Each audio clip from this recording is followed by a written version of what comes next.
Everyone thought he was okay. That was the strange part. Nothing about him looked broken. His social media still showed smiles. He still answered calls, still went to work, still said, "I'm fine." But some battles leave no visible scars. And some people break so quietly that the world mistakes their silence for strength. Late one evening, a man sat alone inside his car. The engine was off. The parking lot was nearly empty. Rain tapped softly against the windshield. His phone screen kept lighting up beside him. Messages, notifications, people wanting something, a favor, a response, a solution, a piece of his time, a piece of his energy, a piece of him. The screen glowed again, and for the first time in years, he didn't pick it up. He simply stayed ahead, eyes tired, heart heavy, as if something inside him had finally reached its limit. And if you had seen him that night, you might have wondered, what happened? Why had he become so quiet? Why did his silence feel heavier than words? The truth was simple and heartbreaking. He had spent most of his life being useful, not loved, useful. There's a difference. And sometimes it takes years to discover it. His name could have been anyone's. Maybe yours. Maybe someone you know. He was the person people called when they needed help. The reliable one. The understanding one. The patient one. The one who listened. The one who stayed. The one who sacrificed. The one who always found a way. At first, he was proud of that. It felt meaningful.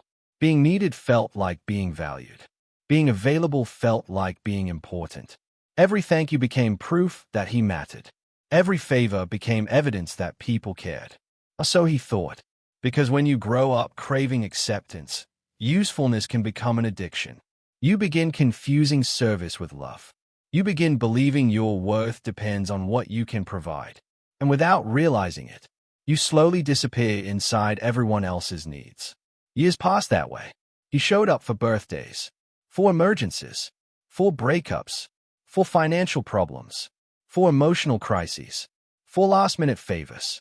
He became the person everyone trusted. But there was something nobody noticed. The more he gave, the emptier he felt. It happened gradually, like water leaking from a hidden crack. One small sacrifice at a time. One ignored feeling at a time. One swallowed disappointment at a time. Until eventually he looked around and realized something terrifying. Nobody really knew him. People knew what he did, but not who he was. And that realization hurt more than loneliness. Because loneliness is painful, but being surrounded by people who only value your usefulness, that creates a different kind of wound. A silent one, a confusing one, a wound that makes you question your own reality. The signs were always there. He just didn't want to see them.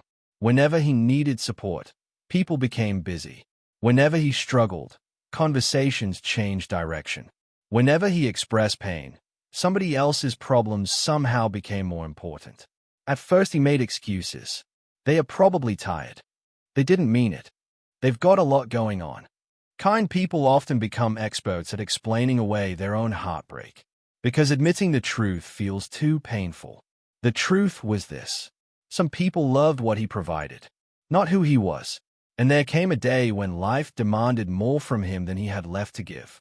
Burnout arrived quietly, not as a dramatic collapse, not as a public breakdown, but as exhaustion that sleep couldn't fix. He woke up tired, went to bed tired, smiled while feeling empty, laughed while feeling numb, and somewhere deep inside, he started wondering, if I stopped helping everyone, would anyone still stay? That question haunted him. Because sometimes the answers we fear are already hiding inside us. We just aren't ready to look. Then life tested him. His own struggles began piling up. Stress, anxiety, financial pressure, emotional exhaustion. The kind of weight that makes even simple tasks feel difficult. For once, he couldn't be everyone's hero. For once, he needed support. And that's when the silence began. Calls stopped coming. Messages became shorter. Invitations disappeared. People who once needed him every day suddenly seemed unavailable. The same people who always had room for his help had no room for his pain. And that realization broke something inside him. Not loudly, quietly, the way glass cracks under pressure before it finally shatters. He stopped volunteering explanations. stopped convincing people to care, stopped proving his intentions. But inside, a war was raging. Because part of him still wanted to be understood. Part of him still wanted someone to notice. Part of him still hoped people would finally see how much he had been carrying. Yet another part of him was beginning to understand something important. Some people do not misunderstand you accidentally. They misunderstand you because understanding you would require accountability. It would force them to acknowledge how much they took, how little they gave, and how comfortable they became with your sacrifice. That realization changed everything. Not overnight. Slowly, painfully, like sunrise after long winter. One evening, he sat alone in his apartment. No television, no music, no distractions, just silence. The kind of silence most people run from. And for the first time, he asked himself a question he had spent years avoiding. Why do I keep giving people access to me when they have never earned it? The answer wasn't easy, because the truth reached back into old wounds, old insecurities, old fears, fear of rejection, fear of abandonment, fear of not being enough. Deep down, he had believed that if he became useful enough, people would finally love him. But love built on usefulness is fragile. The moment you stop producing, it begins to disappear. Real love does not require constant performance. Real love does not demand endless sacrifice. Real love sees value in your existence, not just your contribution. And perhaps that was the hardest lesson of all. He wasn't grieving people. He was grieving illusions. The illusion that loyalty guarantees loyalty. The illusion that kindness always gets returned. The illusion that everyone values your heart the way you value theirs. When those illusions collapsed, something unexpected happened. He began finding himself. Not the version created to please others. Not the version designed to earn approval. The real version. The tired version. The honest version. The human version. He started saying no. At first it felt uncomfortable. Almost wrong. People pleasers often experience guilt when they begin protecting themselves. Because boundaries feel selfish after years of self-abandonment. But each time he said no, he felt a little stronger, a little lighter, a little freer. And something fascinating happened. Certain people became angry, not because he had changed, but because they no longer benefited from the old version of him. That was another painful truth. The people who only love your usefulness often resent your healing, because healing removes their access. And suddenly he understood why some relationships felt different now. They had never been balanced. They had only been convenient. The moment convenience disappeared, so did the connection.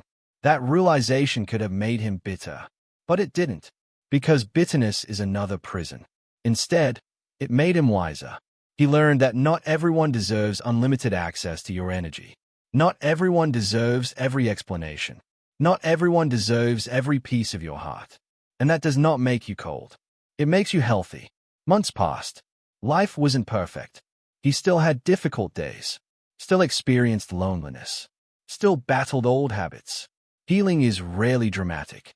Most healing happens quietly, in ordinary moments, in small decisions, in conversations you no longer chase, in boundaries you finally maintain, in apologies you stop waiting for, in peace you choose over proving yourself.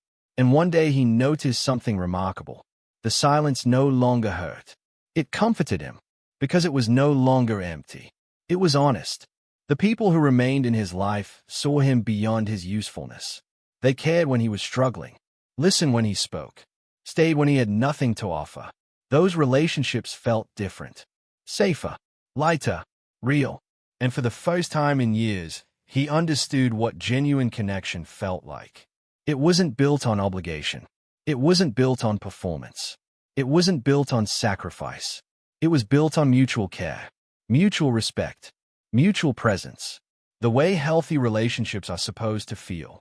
The rain eventually stopped that night in the parking lot. The phone screen went dark.